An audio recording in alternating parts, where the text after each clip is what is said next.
j'espère que tu vas bien. Merci d'être là aujourd'hui. Je ne sais pas si tu m'écoutes ou si tu m'écoutes en me regardant, mais peut-être que tu vois que le setup il est un petit peu différent aujourd'hui. Effectivement, mon mari est en pleine rénovation dans notre maison et du coup, je me suis dit bah, pourquoi pas venir enregistrer ce petit épisode dans notre van en fait. Et c'est parti, du coup, j'ai fait mon petit setup là et franchement, je te dirais que c'est quelque chose que je risque de m'y habituer parce que je trouve que c'est super sympa, hyper spontané, mais j'aime bien ça en fait, et puis comme ça au moins je suis sûre qu'il n'y a pas de bruit qui vient me déranger. Donc c'est parti pour cet épisode. Dans cet épisode, comme tu l'as vu, on va parler un petit peu de mindset. Aujourd'hui on va moins focaliser sur, j'ai envie de dire, la théorie de la perte de poids, les macros, etc. Parce que le mindset pour moi c'est vraiment, je pense que peut-être tu l'as compris de différentes choses déjà qu'on a discuté ensemble, mais le mindset pour moi c'est vraiment quelque chose qui fait entièrement partie d'un processus de perte de poids, et c'est selon moi même plus important en fait que justement suivre ses macros, etc. Parce que c'est vrai que les personnes, quand elles viennent vers moi et qu'on parle un petit peu de leur passé, de leur historique de perte de poids, etc. Souvent c'est j'ai lâché parce qu'en fait j'avais l'impression que ça marchait pas et puis après j'ai laissé tomber. Souvent le truc c'est j'ai laissé tomber. Moi j'adore en fait creuser à ce moment-là qu'est-ce qui a fait que tu as laissé tomber, etc. Mais c'est vrai qu'à ce moment-là on se rend bien compte que c'est pas une histoire que la méthode ne marchait pas, c'est plutôt en fait on a été démotivé par exemple un manque de résultats, ou on a trouvé que peut-être il y a peut-être quelque chose qui nous a un peu dévié nos trajectoires initiales, par exemple tout d'un coup que tu perds pas le poids que tu voulais au temps, enfin à la rapidité, à la vitesse à laquelle tu espérais, et tout d'un coup ça te démotive, tu te remets en question, etc. Et il y a des petites idées en fait qui viennent s'infiltrer, des idées négatives qui viennent s'infiltrer comme ça, et c'est souvent à ce moment-là en fait que on va lâcher ce qu'on a entrepris, même si ton objectif est important pour toi. Ça ne veut pas dire que ton objectif n'est pas important, que tu n'es pas discipliné ou quoi, mais souvent c'est justement ces petites phrases un peu parasites qui viennent et qui en fait viennent bloquer complètement notre cheminement vers notre objectif.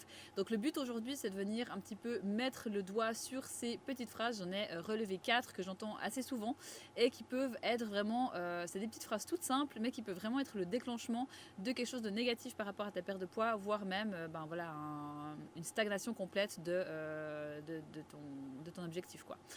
Donc c'est parti, on va parler de tout ça ensemble et je me réjouis de passer ce moment avec toi. La première petite phrase qui vient vraiment mettre un gros frein à tes résultats, c'est « je commence pas maintenant un suivi parce que le timing n'est pas bon ». Alors, le truc du timing qui n'est pas bon, j'entends bien que parfois on a besoin d'avoir un certain alignement des planètes pour que justement ça nous motive encore plus, qu'on a vraiment l'impression que toutes les chances, ou en tout cas un maximum de chances, sont de notre côté pour qu'on atteigne nos résultats. Et ça, je peux l'entendre, mais c'est vrai qu'il y a certaines personnes qui me disent là, je préfère peut-être commencer dans 6 mois parce que là, j'ai beaucoup d'anniversaires dans les 6 prochains mois. C'est vraiment une période qui est toujours un petit peu chargée dans l'année, etc. Ou certaines personnes me disent il y a Noël dans 3 mois, donc je pense qu'avant Noël, ça sert à rien que je commence quelque chose. Je commencerai plutôt après Noël. Et du coup, ça repousse leur truc, enfin leur démarrage de suivi. Après, là, en l'occurrence, je te parle de suivi chez moi parce que je te parle de personnes qui sont venues en appel vers moi. Mais je pense que c'est vraiment un problème qui est un petit peu généralisé dans le sens que on a tendance à vouloir attendre le bon moment. Cette année, j'ai eu vraiment quelqu'un qui est venu vers moi peu avant Noël, justement. Et je m'attendais un petit peu à ce qu'il y ait ces discussions. Après, moi, je suis assez open et dire si la personne, elle la sent pas de commencer avant Noël, moi, je vais pas jamais mettre la pression pour quoi que ce soit. C'est plutôt quelque chose qu'on va discuter ensemble. Mais j'ai trouvé que c'était super intéressant comme elle est arrivée sur le truc, parce que je lui ai dit justement, si tout d'un coup tu veux démarrer, assez rapidement, elle m'a dit oui, en fait, c'est ce que je veux démarrer, je me mets en priorité maintenant. C'est vraiment un objectif qui est super important pour moi. Et en fait, on a parlé justement la date de départ. Et je lui ai dit, j'ai commencé un peu ma phrase, puis elle m'a assez rapidement coupé. En fait, je lui ai dit, ouais, alors par rapport à la date de départ, est-ce que tu verrais plutôt de commencer avant les fêtes ou plutôt après? Et là, elle m'a clairement dit, non, il faut que je commence maintenant. Et j'ai trouvé que c'est super intéressant ce qu'elle m'a dit. Elle m'a dit, parce que je ne veux pas revivre un début d'année comme celui de l'année passée, où elle s'est réveillée le 1er janvier. Elle était dépitée, en mode en fait maintenant je me retrouve avec cet objectif qui en fait est beaucoup plus haut au niveau de la perte de poids que ce qu'il y avait avant les fêtes, parce que forcément qu'au fait, en sachant qu'elle allait commencer après les fêtes, en fait elle a profité encore plus entre guillemets pendant les fêtes pour justement manger vraiment sans trop écouter sa faim, sans vraiment se connecter à ses sensations, et du coup elle a mangé plus que d'habitude, et au lieu d'avoir par exemple une perte de poids visée de 10 kilos de moins comme elle l'avait avant les fêtes, fait, bah là pour le coup, c'était une visée de 14 kilos en moins. Et forcément qu'elle avait l'impression de devoir vraiment encore plus ramer, que vraiment ça allait être encore plus difficile. Et c'est vrai que j'ai trouvé sa réflexion de se dire, j'ai pas envie de revivre ça une deuxième fois cette année.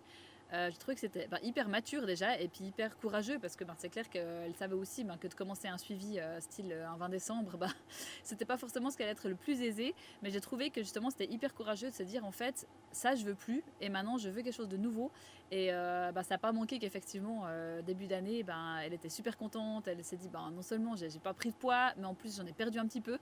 Elle s'est sentie beaucoup plus à l'écoute de ses sensations. Elle était déjà dans ce truc, il n'y avait pas ce truc de début d'année de devoir mettre en route la machine, de allez cette année je me donne, c'est ma transformation, etc. Elle était vraiment déjà lancée en fait, avec déjà les bases qu'elle avait pu déjà acquérir durant les fêtes. Et en fait, elle avait juste besoin de continuer là-dedans à la nouvelle année. Il n'y avait pas un truc de redémarrage à zéro à la nouvelle année, etc. Et en tout cas, elle, c'est ce qui lui a parlé, c'est ce qui était le mieux pour elle. Après, il y a aussi certaines personnes qui me disent ouais, tu vois, là, les enfants, ils sont encore jeunes, et puis là, ils dorment pas très bien, et puis finalement, peut-être que dans une année, ça ira mieux, ou bien peut-être que dans 6 mois, quand ce projet au boulot aura passé, ça sera beaucoup plus calme. Et en fait, on cherche toujours ce moment plus calme, où on aura plus de temps pour nous, et malheureusement, il n'arrive pas très souvent. Il n'arrive pas ce moment, en fait, où on a du temps pour nous, parce qu'on a toujours un petit peu l'utopie qu'après ce projet, finalement, ce sera le calme plat et puis on aura 1000 heures pour nous. Mais ce qu'on n'arrive pas forcément toujours à se dire, c'est que souvent, à la fin de ce projet, il y aura sûrement un autre qui va venir. Quand les enfants, ils feront leur nuit, tout d'un coup, peut-être ça sera l'hiver et ils seront beaucoup plus malades. Ou peut-être qu'il y aura d'autres choses à gérer. Ou peut-être que toi, tu auras des insomnies parce que, je sais pas, tu auras peut-être plus de stress à côté. Rien à voir avec la famille, mais ce sera peut-être quelque chose d'autre qui prendra le pas sur ton sommeil. Et je pense que vraiment, on est dans cette, comme je te dis, dans cette utopie que à un moment donné on aura vraiment tout le temps du monde pour réfléchir à nos objectifs puis que ça sera tout simple et tout. Et en fait je pense que c'est vraiment à se mettre une balle dans le pied en fait et d'attendre le bon moment, parce qu'en fait tu te mets jamais en priorité en fait, parce que finalement le bon moment il arrive jamais. Du coup les mois passent, les années passent et voilà, tu te retrouves 5 ans après et en fait tu te sens toujours pas bien dans ta peau, t'as toujours pas réussi à se mettre en priorité parce qu'en fait y a toujours des choses qui passent avant, que ce soit le boulot, que ce soit les enfants, etc. Le fait d'attendre le bon moment, c'est aussi une manière de ne pas se choisir en fait. Pour moi, le bon timing, c'est pas quand toi tu décides que tout est aligné, que tout va bien aller. Pour moi, le bon timing, c'est quand tu te choisis toi et que tu décides que toi aussi tu comptes, d'accord, que c'est pas que tes enfants, que c'est pas ton boulot, que c'est pas que ton ménage, que c'est pas que ton mari, que toi aussi tu as le droit de te mettre en avant. Parce que finalement, c'est ça, quand on attend le bon timing, c'est en fait qu'on attend que tout ce qu'il y a autour de nous soit plus calme pour qu'enfin on ait du temps pour nous. Et en fait, voilà, comme je te dis, ce moment n'arrivera pas. Donc j'aimerais bien maintenant que cette phrase-là de j'attends le bon timing, j'attends le bon moment, qu'en fait, qu'on soit un peu plus réaliste et puis qu'on se dise en fait ce moment-là il n'arrivera pas. Donc il faut maintenant que moi j'apprenne aussi à finalement gérer ces moments qui sont difficiles malgré tout, parce que sinon je vais attendre jusqu'à la fin de ma vie quoi. Et je pense que c'est aussi intéressant de se dire en fait la vie sera jamais plus calme, donc c'est aussi important que tu puisses gérer par exemple ta perte de poids, tes macros, enfin selon la méthode que tu utilises, durant les fêtes de Noël, durant les moments où tu as un monstre stress au boulot, etc.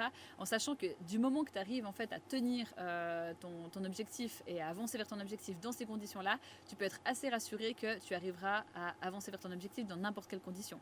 Et ça, je pense que c'est aussi hyper important pour la confiance en soi, de se dire ouais en fait j'ai réussi, ça fait par exemple je sais pas 6 mois que je compte mes macros, ça fait 6 mois que je suis en rééquilibrage alimentaire, j'ai eu des anniversaires, j'ai eu des vacances, je suis partie en week-end en amoureux, j'ai eu des restos, j'ai eu des mariages, et en fait ma perte de poids elle a pas été pour autant mise de côté, ou elle a pas été négligée, ou c'est pas que je suis restée stable par rapport à mon poids, que j'ai pas avancé vers mon objectif. Et ça, je pense que c'est ça la clé, c'est vraiment d'apprendre à avancer dans cette vie qui est à 200 à l'heure finalement pour tout le monde quoi. La deuxième petite phrase que j'aimerais qu'on laisse tomber aujourd'hui, c'est « J'ai déjà essayé 10 000 trucs pour perdre du poids, alors pourquoi est-ce que cette fois-là ça marcherait ?» Alors c'est vrai que j'entends bien qu'on arrive tous avec notre bagage, d'accord, quelle que soit la problématique, on a déjà tous essayé des choses pour atteindre notre objectif et des fois on a échoué, et je comprends que ça a un impact sur ta confiance en toi par rapport à arriver à ton objectif. Par contre, ce qui est dommage quand on prend ça en compte, qu'on prend nos échecs en compte, c'est qu'en fait, on va vraiment se focaliser sur toutes les choses qu'on n'a pas réussi, alors qu'on n'arrive pas en fait à détourner le truc, puis à se dire, ok, j'ai en fait pas réussi à suivre tel et tel régime, j'ai pas réussi à suivre tel et tel rééquilibrage alimentaire. Jamais en fait on se dit, mais c'est peut-être parce que ce rééquilibrage alimentaire, c'était fait pour me mettre en échec, dans le sens qu'il y a plein de méthodes qui existent et qui malheureusement ne sont pas tenables sur le long terme. Et en fait, forcément qu'après tu vas toi te remettre en question, tu vas te dire ah mais en fait je suis nulle, j'arrive pas, j'ai pas tenu, etc. Alors qu'en fait la méthode en soi de base, elle n'était pas faite pour que tu tiennes dans le temps. Parce que c'est peut-être un truc hyper drastique qui te promet, je sais pas, de perdre 3 kilos en une semaine, et que peut-être effectivement tu vas perdre 3 kilos en une semaine, mais que la semaine d'après tu vas en reprendre 3 et même peut-être même un peu plus. Mais c'est vrai qu'il y a pas mal de méthodes malheureusement qui n'ont pas cette vision sur le long terme, qui veulent vraiment offrir des résultats, parce qu'actuellement dans la vie de tous les jours, ce qu'on veut c'est du résultat et vite, c'est un peu triste mais c'est comme ça. Et du coup c'est vrai qu'on est des fois ébloui par cette rapidité, on se lance dans des choses qui en fait il y a une expression en anglais pour dire ça, ça nous set up for failure, donc dans le sens que le truc c'est que tu commences un truc mais déjà d'avance en fait ça te met dans un échec, parce que d'avance tu vas pas arriver à ton objectif avec cette méthode là. Et je pense que c'est dommage parce qu'on se remet toujours nous en question souvent, mais on va jamais se dire voilà, cette méthode là peut-être elle me convenait pas, ou peut-être que cette méthode là au final c'est pas quelque chose qui était fait pour ma réussite, mais c'était plutôt fait pour me faire échouer quoi. Et je pense que c'est important de garder en tête que voilà, quand tu vois par exemple des trucs sur Instagram, parce que souvent on se laisse un peu éblouir par certaines choses en mode ah mais tu vois il a 10 000 reviews comme quoi il y en a certaines qui ont réussi, etc. Ça veut pas dire que ça a réussi pour d'autres que ça va réussir pour toi, et ça veut pas dire que c'était adapté pour d'autres que c'est adapté pour toi. Donc moi je pense que c'est important de pas non plus être trop dur avec toi-même par rapport aux échecs que tu as eu par rapport à des anciens essais de perte de poids. Est-ce que moi ce que je te propose de faire dans ce cas-là, c'est plutôt de venir un petit peu renverser le truc, au lieu de dire j'ai testé 10 000 trucs et jamais ça réussit, de dire en fait j'ai testé 10 000 trucs et maintenant je sais exactement en fait ce que je veux et ce que je veux pas. Parce que le fait que tu aies réussi ou pas réussi quelque chose, ça nous donne aussi une indication sur en fait qu'est-ce qui te convient, qu'est-ce qui te convient pas. Pour moi c'est pas du temps perdu ces essais que tu as fait. Alors certes ça peut paraître quelque chose que finalement qui t'a pas forcément approché directement de ton objectif, je comprends que c'est aussi de l'énergie qui a été dépensée sans grand résultat et que ça c'est frustrant, mais par contre ça te donne vraiment un bon bagage sur comme je te dis, ce que tu veux plus, ce qui marche pas. Et ça pour le coup quand tu vas commencer quelque chose qui va être plus aligné avec ton environnement, plus aligné avec ta dynamique et tout, ça va te permettre d'avancer et puis d'avoir clairement du temps, de gagner du temps en fait vers l'approche de ton objectif, parce que tu sauras exactement ce que tu veux, ce que tu ne veux plus. La troisième phrase que j'aimerais qu'on puisse mettre à la poubelle dès aujourd'hui, c'est je dois encore lire, écouter, étudier X, Y, Z avant de me lancer dans la perte de poids. Et là vraiment je veux te faire un appel à l'action, d'accord? Parce que moi, pas forcément par rapport à la perte de poids, mais des fois je suis aussi un petit peu dans ce truc, tu sais, de l'inactivité un petit peu masquée comme ça, dans le sens que on est noyé d'informations tout le temps. Sur Instagram, tu as remarqué, on trouve tout et n'importe quoi sur la perte de poids en particulier. Et en fait, on est toujours un peu attiré peut-être par l'objet brillant, dans le sens qu'on va se dire ah mais si je teste ci, ça va me faire ça, et puis attends, lui il a encore le sport, donc est-ce que ça marcherait mieux, ah puis attends, celle-ci elle a encore ça, puis c'est une méthode qu'elle dit que ça marche à tous les coups, donc est-ce que j'aurais meilleur temps de partir là-dedans. Et en fait ce surplus d'informations, en fait au final on s'y perd, et on teste 1000 trucs pendant quelques jours, et au final en fait il y a rien sur lequel tu peux vraiment focuser tes habitudes et focuser aussi ton attention. On a l'impression d'être super en fait active et puis dynamique, et puis qu'on sait plein de choses, etc. Mais en fait c'est un peu un leurre, dans le sens que finalement tu sais plein de choses mais tu vas nulle part parce que tu fais rien. Tu fais 2-3 jours ici, 2-3 jours là, et puis après tu changes d'avis, et puis finalement tu reviens au début, et puis finalement ce qui se passe c'est que tu as peut-être passé 3 mois à tester plein de trucs, mais que finalement il n'y a rien, il n'y a pas une seule fois où tu as fait un truc de A à Z. Et qui du coup t'as pas eu de résultat, parce que finalement tu pioches un peu partout sans vraiment avoir de ligne cohérente et directrice. Donc moi ce que j'aimerais te dire à ce moment là, c'est vraiment, je comprends qu'on est débordé d'infos et que c'est pas facile de faire le tri, mais quand tu choisis un accompagnement, que tu choisis une méthode, tu y restes, d'accord? Tu y restes et vraiment tu vas au bout du truc.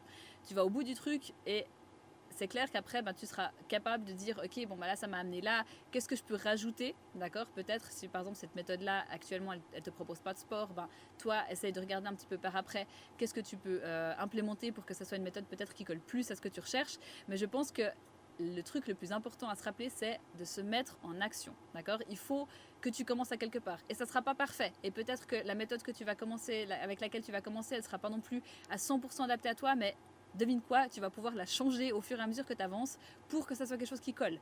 Donc vraiment, ne pars pas du principe qu'il faut que ça soit parfait, ne pars pas du principe qu'il y a une méthode qui marche plus qu'une autre, d'accord? La seule méthode qui va marcher pour toi, c'est celle qui est le plus adaptée à ta vie, en fait. Et ça, c'est quelque chose qui est adaptable au fur et à mesure que tu avances. Tu n'as pas besoin d'attendre de trouver le truc parfait.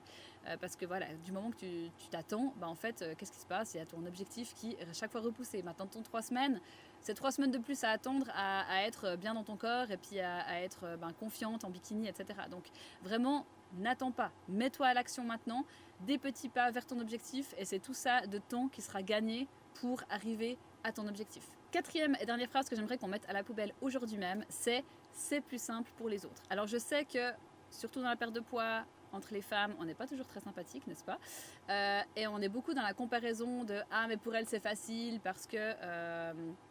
je sais pas, elle a pas d'enfant. Ou ah, mais c'est facile parce qu'elle travaille pas à temps plein.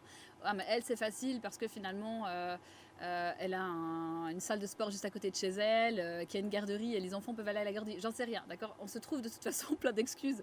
Je dis pas que je suis mieux qu'une autre, vraiment pas du tout. Mais je pense que c'est toujours un petit peu tentant des fois d'essayer de trouver chez les autres qu'est-ce qui fait que ça marche chez les autres pour nous-mêmes un petit peu se rassurer et puis se donner une excuse de ah mais pour moi c'est ça qui a pas marché. C'est pas parce que moi j'ai mal fait le truc ou parce que j'étais pas focus, c'est parce que j'ai pas les mêmes conditions qu'elle.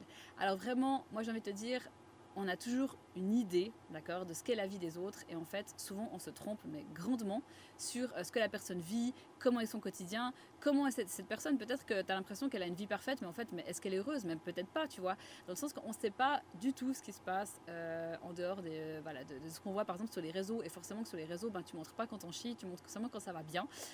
Et c'est vrai que du coup, je pense qu'il faut vraiment prendre avec des pincettes, tu sais, tous ces trucs de à elle, c'est facile pour elle parce que vraiment, on a tous nos challenges à tous les niveaux. Et je pense que vraiment, ce qui est important, c'est de justement pas perdre du temps dans cette comparaison qui finalement, au final, ne t'apporte rien. Ça t'amène pas vers ton objectif. Et franchement, ça t'amène rien de positif aussi par rapport à l'autre. Dans le sens que d'avoir de la frustration comme ça par rapport à une autre personne, je trouve que finalement, on devrait pouvoir se réjouir de la réussite des autres. Puis finalement, que ça nous fuel aussi, nous, de notre motivation. De dire, ok, elle peut y arriver. Moi aussi, en fait. Pourquoi moi je peux pas y arriver? Tu vois, au lieu de dire elle arrive mais moi pas parce que, dire elle y arrive, en fait il n'y a aucune raison qui expliquerait pourquoi moi je n'y arriverais pas. Donc vraiment essaye plutôt de trouver le truc qui vient te trigger mais dans le positif plutôt que dans le négatif, parce que comme je t'ai dit, le négatif ça va te faire perdre de l'énergie mais pas dans le bon sens. De l'énergie tu vas en perdre mais vraiment dans quelque chose qui va t'amener de la frustration, de la négativité, peut-être même de la colère envers cette personne, alors que tu peux utiliser toute cette énergie que tu utilises là en négatif, tu peux la transposer dans quelque chose de positif qui te booste, qui te drive et qui te mène tout droit vers ton objectif. Donc de nouveau, ce truc de positivité et négativité, en fait c'est de l'énergie qui est dépensée. C'est juste à toi de savoir en fait dans quel pôle est-ce que tu veux la dépenser, dans un pôle négatif qui va rien t'amener ou dans un pôle positif qui va te booster et qui te permet aussi d'être mieux avec toi-même, de pas non plus te rabaisser ou être dans un problème de confiance en soi, etc. D'essayer plutôt de se dire en fait oui, vas-y, je me booste, en fait elle peut, moi je peux aussi. Et ça c'est vraiment quelque chose que je travaille beaucoup avec mes coachés, parce qu'il y a beaucoup aussi de... Voilà, souvent elle se compare beaucoup par exemple s'il y a quelqu'un qui met quelque chose sur le groupe de ah moi j'ai perdu X kilos en 6 semaines, etc. Mais en fait t'en sais rien d'où elle vient cette personne, tu sais pas quel est son poids de départ, quel est son objectif, tu sais pas est-ce qu'elle a fait 1 milliard de régimes dans sa vie ou pas, tu sais pas est-ce qu'elle a beaucoup de repas dans la semaine ou pas, en fait t'en sais rien. Donc finalement reste focus sur ta route à toi, ton chemin à toi, c'est vraiment ce qui va te faire amener le plus rapidement vers ton objectif et puis pas de se comparer aux autres. Voilà, j'espère que ce petit épisode t'a plu. En tout cas, si tu as envie d'aller plus loin, si tu as l'impression qu'il y a peut-être des autres petites phrases ou même celle-ci qui te bloquent et que tu aimerais qu'on discute ensemble de vive voix, tu n'oublies pas que tu peux sans autre réserver ton petit appel ici, c'est juste en dessous pour réserver ton appel de 30 minutes avec moi.